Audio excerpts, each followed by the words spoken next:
Hi, everybody. Welcome back to the EUDAIMONIA Connection podcast. And as you know, this is season 3, and we continue our journey of looking for inspirational people that seek fulfillment and tapping into their world. As many of you know, season 2 was more about younger people. We really spoke to a lot of inspirational people under 25 and just finding out the amazing way that they seek fulfillment and find it at such a young age. On today's show, we're going to be speaking to someone very special and dear to me. She's an advocate for the Peter Mac Hospital in Melbourne, and she really works hard to make people understand that happiness is attainable by just being in the moment. And I want to welcome to the show Heather Richards. How are you, Heather? I'm well, thank you, Joe. Thank you. Hang on, did you say the last season was about young, inspirational people, or this one? I knew that you were going to say something once I said that. No, last season we interviewed people that were really young, and it really blew me away because they're really young and they've done more than I've ever done. Like they're setting up businesses and they're doing all that. So yeah, this season is a bit of mixture of both. So how are you? Do you want to tell our audience a little bit about you, your background, before we get started? Yeah, okay. I've done lots of things throughout business, and then met my partner, who ended up being my wife, as you know. We were the first in Victoria to marry. Wow. And at connection through Peter Mac. Sadly, Sass had cancer and passed away just a brief time after we got married, and we were both therapists at that stage.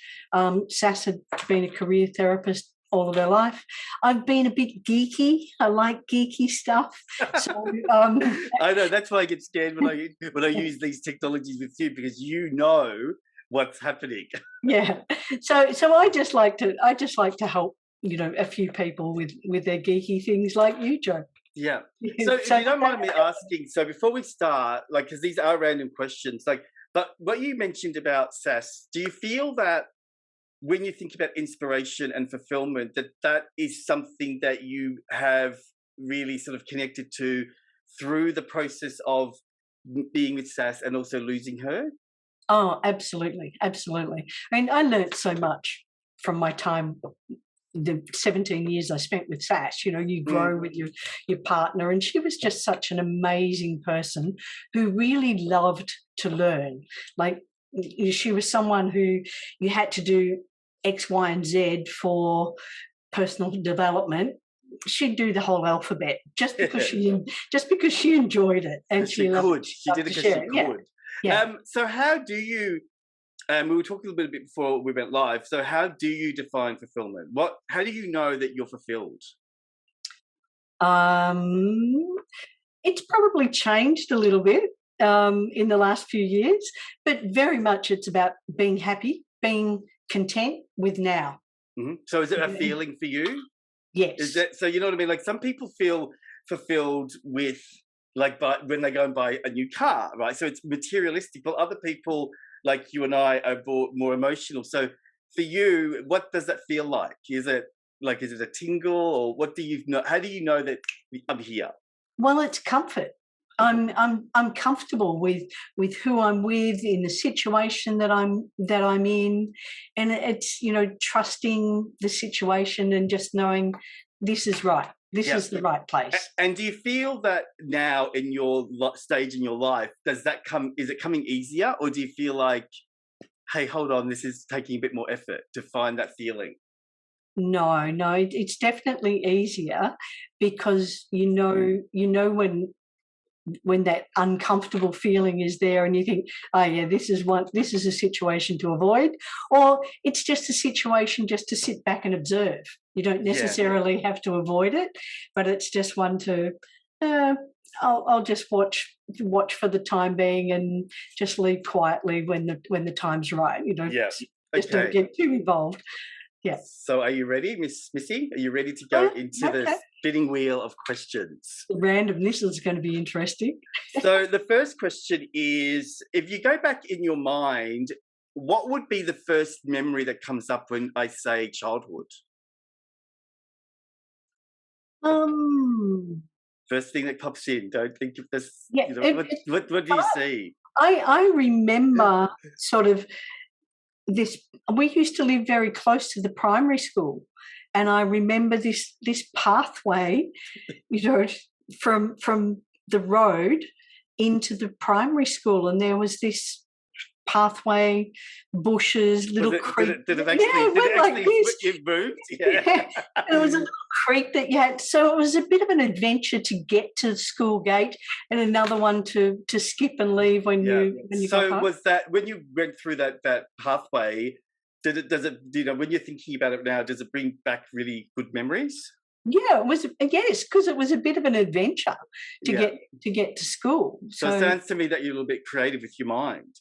That a pathway is a pathway, but you saw it as an adventure. So I love that. I love it when people do that, when they take everyday things and they can take that and make it mean something like an adventure. I'm like that too. Like, instead of just saying, oh, it's just a road to work, to school, it's actually, it sort of had some element of fun to it. Clearly I'm a visual. Yeah, very clearly. Like, and I get you because I'm visual too. Yes. So who would you say was a major influence in your life in your childhood and teen years? And teen years? Yeah, that sort of childhood, it was school years. Like, who was the person that you feel like was a role model or someone that you admired the most?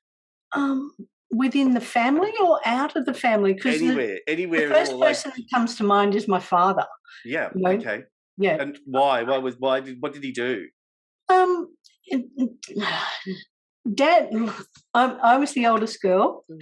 You know, there was 3 boys and then girl. Hello. Yeah. So they were younger and you were the oldest. 3 older boys. Right, 3 older boys. Yes. And then myself. So first daughter to come along. So yeah, I guess I was sort of a little daddy's girl, and he used to mow the lawns and I used to follow him along with my little lawnmower and things like that. But then as we got on, Dad was a manager of a butter factory, and he provided for the family. He listened, and you know, because you were the only girl, do you reckon he was? So it sounds like that your connection with him was that you had a good bond, and he sort of spoilt you as the girl. Yes. You know how some fathers don't connect with the girls, and then your father sounds like he totally connected. Yeah. So I wasn't the only girl. There was another one. Right. Okay. Many years later. If you think about him, though, what would be something that he taught you? What's one of the things that you feel like he taught you that you live your life through now? Well, to strive and achieve. Yeah. To set your mind to it. Yeah. And to just take one step at a time and go for it. Yeah. Isn't it amazing when you talk to people, as we're both therapists, and when you have that simple thing where a parent gives you the permission to strive, how easier life is compared to a parent that doesn't, or a parent that puts you down. Yes. So that's why I love doing this podcast, because I get to hear all these things that I didn't get. Yes. So it's inspiring to hear that, there are parents that give that to their children. So I love that. Don't get me wrong, there was also the old-fashioned other side as well. Yeah. But you can choose which side you choose to reflect upon as well. Okay. So staying in that time of your life, like, before you were an adult, what would be one lesson that you learned? Like, what would have been one mistake that you made as a teenager, say, and then you now realize quite quickly, this is a lesson that I need to follow through on? Only one. Well, just tell us one of the main ones. One mistake I made. And it's more about the lesson that you brought into your, that you're still following through now. Because I think that as teenagers, we learn a lot, don't we? And then some of those lessons are still with us. Yeah, and probably that lesson is not to follow. Right. Is not to follow. Is to be an individual. Not to follow do it your own thing. Yeah. Okay. Back as a teenager, someone might come up with an idea. Let's do this, and you go, yeah, whatever it happened to be, and so as an adult, I think that would probably be the biggest mistake, is to stop, analyze, and say, no, that's probably not right for me, or if I do that, what am I going to get out of that? So, did you Yeah. So, did you find that hard, or did you find that easy to do? When because I think a lot of kids are followers, aren't they? So you're saying that you've learned to, you know, go down your own path. Was that a hard thing, or did you find that was a normal thing for you? Um, well, that was a pretty tough thing back in, Yeah. that was a pretty tough thing, especially like you and I with sexuality and things like that. That was, we had a mental illness back in Mm, those days, so you certainly didn't voice that opinion openly to too many people. So mm. yeah, Okay. yeah. All right. Um. Well, I love the fact that the computer chooses the right questions. So, what do you feel people misunderstand about you when they meet you? What are some of the things that you feel you've heard, or maybe you've guessed that people mistake? And I know we all love you, but there must be at least one person that misunderstood you. I know, but do they tell you about that? Well, you can always guess. You can always have a feeling that that the energy from that person's not right, and you're thinking, oh, them, something's being misunderstood. Yeah. Like for example, like you were talking about sexuality. Do you think has anyone misunderstood you because of that? Like once you share your sexuality, that they've become weird, or they've not been as close, or have you had any experiences where once someone finds out that you're a geek, they go like, oh my god, be careful, I'm scared because that sort of stuff. Not so much the geeky thing, but definitely the sexuality. Yes, And that. what is it? Can you share maybe what they did? Well, some um, I want to be careful about here. I want to be careful about what you say. You don't have to mention names, but like, so is it more about them misunderstanding you as a person? Yeah, probably, and I think, and you probably feel the same. Have experienced the same. I think sometimes. Well, mine's more about my hair. Like I always freak out that every time I go on a tram or a train, that the seat next to me always remains empty. No one will sit next to me, and I always to this day am perplexed why. Oh, really? Okay. Yeah, I don't care. But I just find at the beginning when it all started happening, I go, "Oh my god, are people like uncomfortable? Do they see me as?" But you can't control that, can you? No, no, you can't. No, Yeah. and I find sometimes, like women when they find out that I'm gay, and I, by the way, I used to hate being called gay. Mm. I'm a lesbian, and gay to me is a man. But anyway, I've got over that. I've got over that mountain now. when when people would find out, some women, they're like, oh, back off, don't come on to me. And I'm thinking, don't be ridiculous. Yeah. I have male friends and female friends, and But I'm isn't not it funny though how they one that think that? moves. The other thing I find funny is when people say, "Do you know my friend John?" As if we know all the gays in the world. Oh, the gays in the village. All the gays in the village, yeah. Yeah. So, do you feel that you were? I just want to get an essence of who you are. Like, do you feel like the whole thing about your dad giving you that energy, and understanding who you are and all that? Were you the sort of person that stood up for who you are, or do you feel like there was a process of you getting to know who you are through that experience of sexuality? Um, Like, did it take time, or was it something that you knew and you just embraced, and you were one of those sort of advocates? it certainly took time. Certainly Mhm. took time, and it was, pack up the car and run to the other side of the country for me. Yeah. Well, I think you're right when you said back then, because it was when I came out, it was still illegal. Yes, yes, So I did exactly the same thing as you. I packed up my car, went to the other side of the country, so no one knew me. yes, yeah. Go to Perth. Why? Yeah. How far can I go away? Let's go to Perth. And did you discover when you got to Perth, were you able to be you? Sort of. Okay. There was still two worlds. There was two worlds. Right. Okay. Yeah. Yeah. Most So definitely. so let's take that experience, right, and pretend that you are that girl in 2022.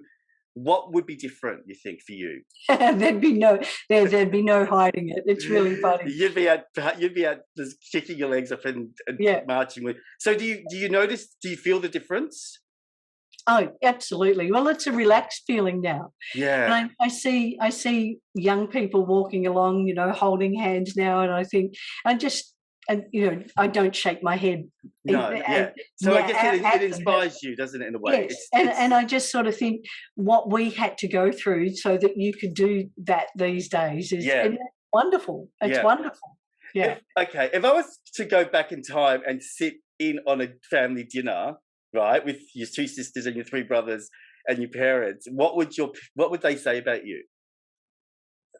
How would they describe you if I was to welcome, go in there and say, hey, tell me a bit about Heather. What do you think they would all be saying right now?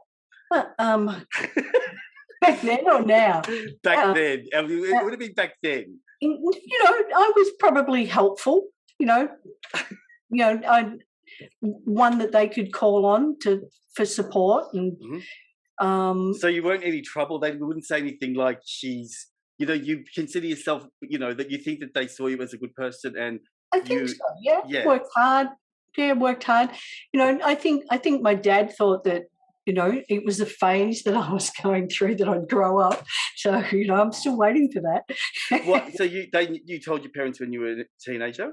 No. I was in my 20s. So what do you mean by phase? Like, that you were being nice? Yeah.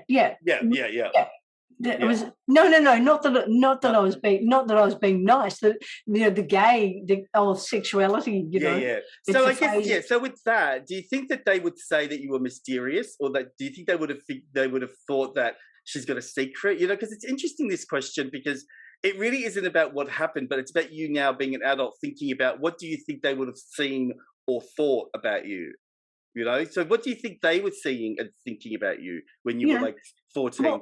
Well, I think in a way there was disappointment that I wasn't going to marry and I wasn't going to have children and do all the normal, live your life. Was there pressure from them to have a boyfriend? No, not so much pressure to have a boyfriend, but yeah. So did you end up doing that just to please people? Did you end up having boyfriends or not really? I had boyfriends as a teenager, absolutely. Yeah, it's funny, isn't it? Like, I had girlfriends. It was like I was more interested in their fashion and worrying about. Yeah, that's right. So yeah. And actually, one of my boyfriends I learnt many years later is also gay. So we were a perfect match. Yeah. What would you tell that girl now? What if you were to be able to go and talk to the 14-year-old version of you, and what advice would you give her about the way she is going to experience life? Oh, be brave. Be brave. I love that. Yeah. Yeah. Just put on your big girl pants and have an open and honest conversation. Yeah. Okay.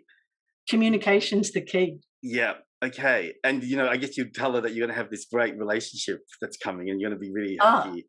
Absolutely. Yeah. Absolutely. What do you feel is underrated in your life that you're not actually putting enough attention into?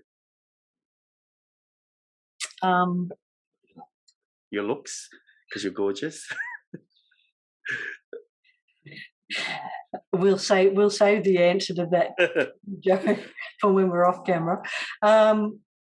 Yeah, what do you not pay? Like, something is in your life and you're not really, either you don't brag about it or share it, it's private to you, but it's so everyone thinks, it's an underrated thing, but it's probably a gem in your life.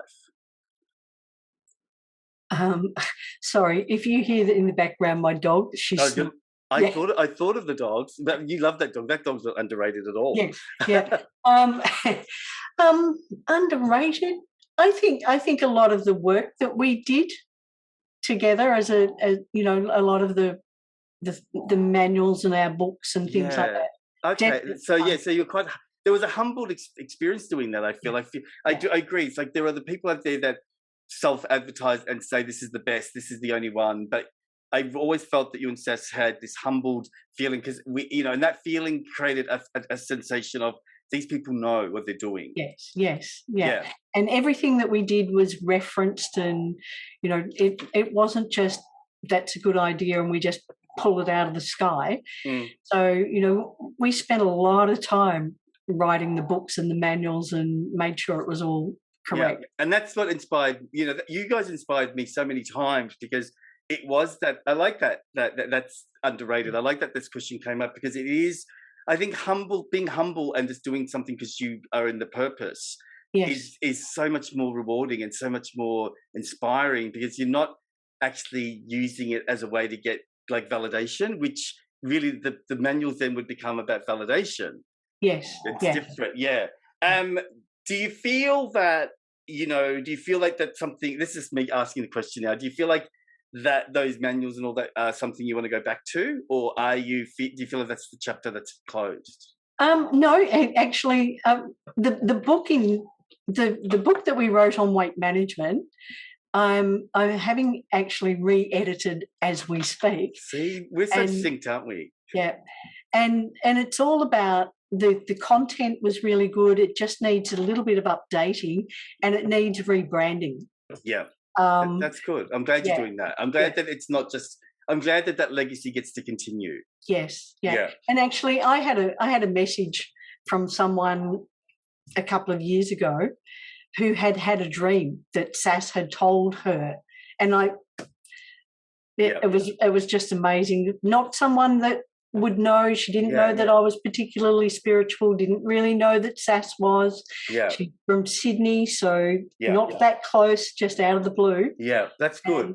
Yeah. So that's good. So we just add on to that question. So then we know that the legacy of the book and Sass will continue. So what do you feel your legacy will be?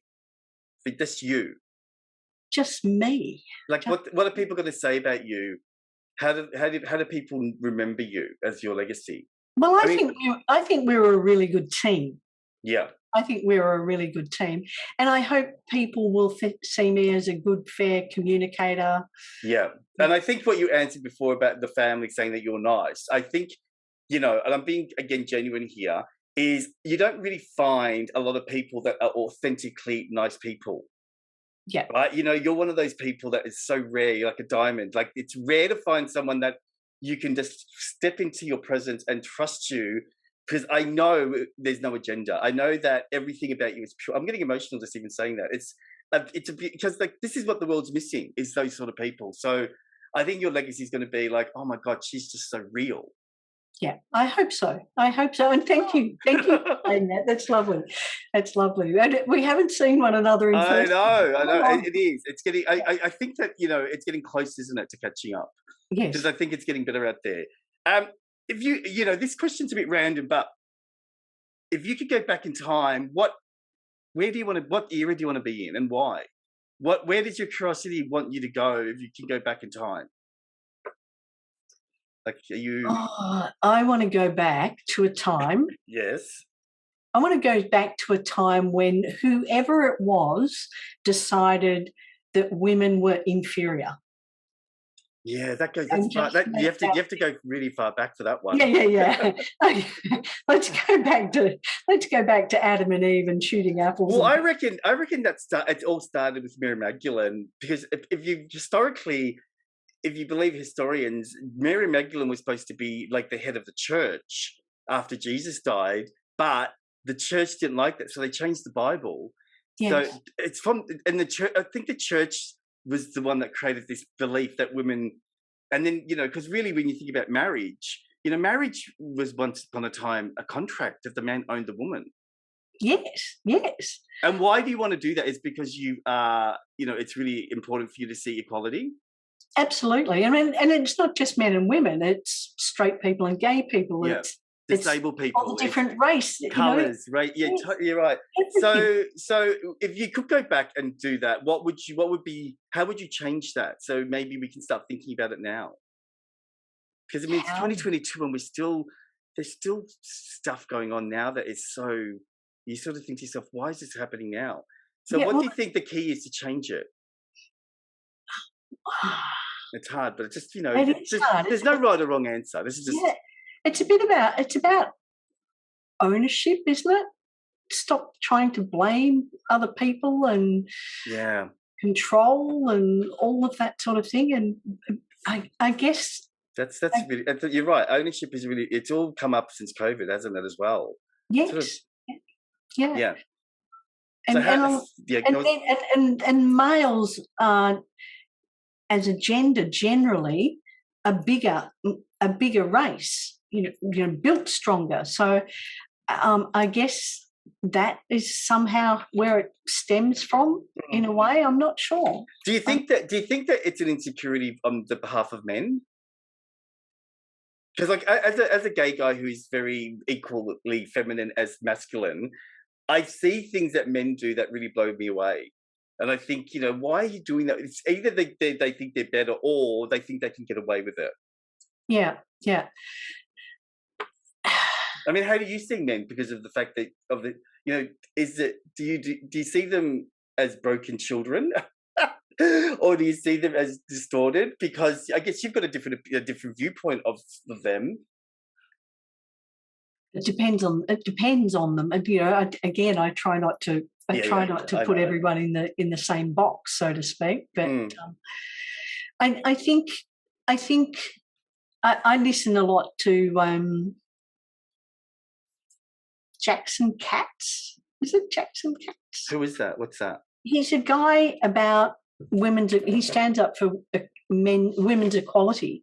Yeah. And he states that we say it's a women's problem, and as soon as we do that, the men turn off. Not our problem. I agree. And we need to make it that it's a man's problem that they.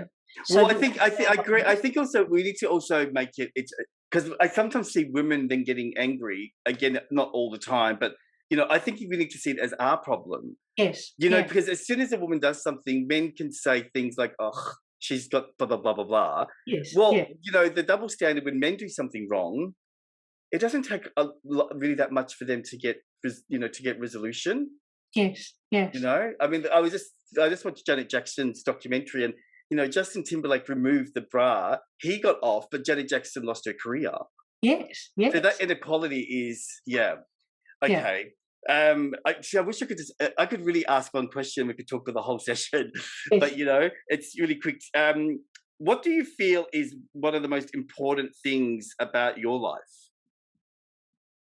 Like, what's important? I know that SAS was important, so we know that. What would be the secondary and most important thing? Is it Pepper?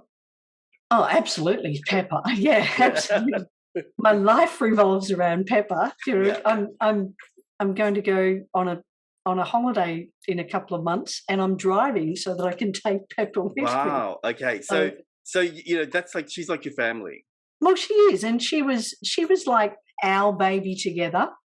Sass and my baby together, and so she's got a precious life. Yeah, and she's a bit of a princess, but I dedicate my life to her while she's still alive. And yesterday she had the first of her arthritis injections. And how old is she now? She's almost 11. Almost. Okay. 11. Yeah. So so she's getting there, but she's still youngish. Yeah. Already she's starting to run around a bit more after her injection. So, she's my priority. Yeah. But, other than that, I want to be able to continue to help with Peter Mac. And in an endeavour for that, the last couple of years I'm not sure that I've been studying Auslan. No. So that's okay. So you've got this, this is what I love. I asked you what your legacy is, and you didn't mention that. I love the fact that you still have this humble thing that you just share casually. I mean, do you think, I'm going to add this question again, so I'm adding a lot of questions, but do you think that the endeavour to help people is something the world's missing? Like, do you think people are still self-absorbed versus there's still an awful... I know it's general. Yeah. But, I do think that your approach is inspiring, because that is the solution to solving some of these problems, is to not see ourselves as the only person that can have an opinion. Yeah. Right. Yeah. And that's why I wanted you on the podcast, because what you're just talking about now is the inspiration. It's, if we just start looking at other people, the world will start to heal. Yes. Yeah. And, too many people with too many arrows going in or they're blaming. They're blaming. Yeah. Like, I mean, that was one of the things that I found interesting in therapy, is that COVID demonstrated more divorces than ever. Yeah, I can imagine. People just realised, I don't think I like you anymore. I want to break up. So people didn't want to work through things, which was, again, really interesting. Yeah. All right. The last question is, what is your freak on? What is my what? Your freak on. What makes you freaky? Well, you know, it's like what it could be a secret, or it could be something that you. It's really asking what is the one thing that you do that some people might think, oh, that's odd. Like I'll tell you mine. Like I love mixing savoury and sweet.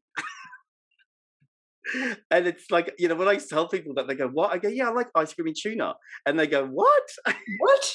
Really? That's my freak on, babe. Sorry. Oh, my freak combo. Yeah. What's your thing, the thing that you do that you know other people don't do as often? Like it's quite a unique thing about you. Goodness. Come on, you're going to have one.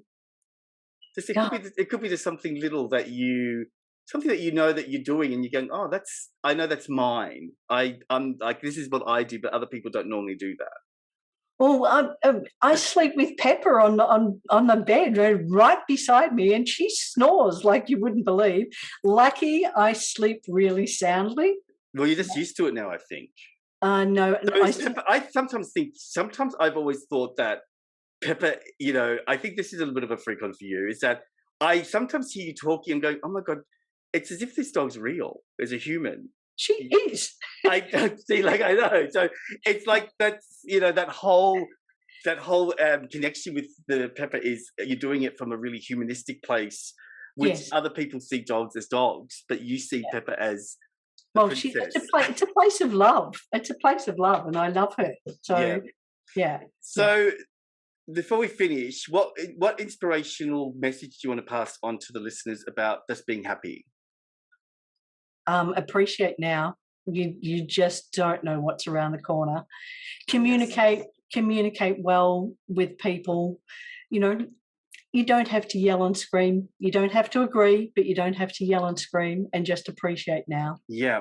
Be honest. With, you know, you and I both resonate with that, because I've been saying this to other people that I interview, is that we went through, you know, you go through something and you really appreciate the now. Do you think it's possible for people listening that haven't gone through something to still learn how to appreciate now? Yeah, I think so. I agree. But like, I don't think people get it until, you know, like I really got it once I got sick, but some people have to, I think I'm one of those people that have, I remember you telling me over and over again, make sure you rest, make sure you do this. And I would just say, yes. And then I got sick. Yeah. So now I appreciate time, but you know what I mean? Some people don't get the message. Yeah, it's really important to take care of you. And if you're in a relationship, it's really important that you take care of your relationship, that the honeymoon period never ends. You still have date nights. And you know, I heard on the radio yesterday on 3AW, they were saying, is Valentine's Day still valid? And he said, I think it's gone. I think it's past. You know, I've been married 10 years. And I went, no. You know, well, why aren't you still taking your wife out after 10 years? I think Valentine's Day should be every day. Yes, absolutely. Well, I mean, the 14th is a commercial day. Yes. But, you know, it's funny when I ask people, like, when's the last time you went on a date? And they just say, I don't remember. I'm thinking, well, one thing that I love about my sister and my sister married my best friend at school. And, you know, the one thing about them is that they made an agreement very young that every day they were going to do something intimate. Yes. So when you meet them, you really honestly think that they just met. Yes. Yeah. You know, so I think that's the point you're making, right? Like always honor the moment, always don't take things for granted and all that. Absolutely. Absolutely. Well, I never take you for granted. I love you with all my heart. And thank you so much for coming on this show and exposing yourself to questions about your family. Random questions. I still reckon that there's a deeper freak on that you're not telling us, but it's all right. Yeah, well, I'll think about it and I'll let you know over coffee next time. Yeah. Heather, thank you so much, and I look forward to seeing you soon. Thank you, Joe. You've been listening to the EUDAIMONIA Connection podcast, and this podcast is out every Wednesday. So don't forget to hit like and subscribe to get all the podcast episodes for season 3. And if you want to go back and listen to season 1 and 2, please do so. Make sure you look for happiness. Be happy, everyone. Bye.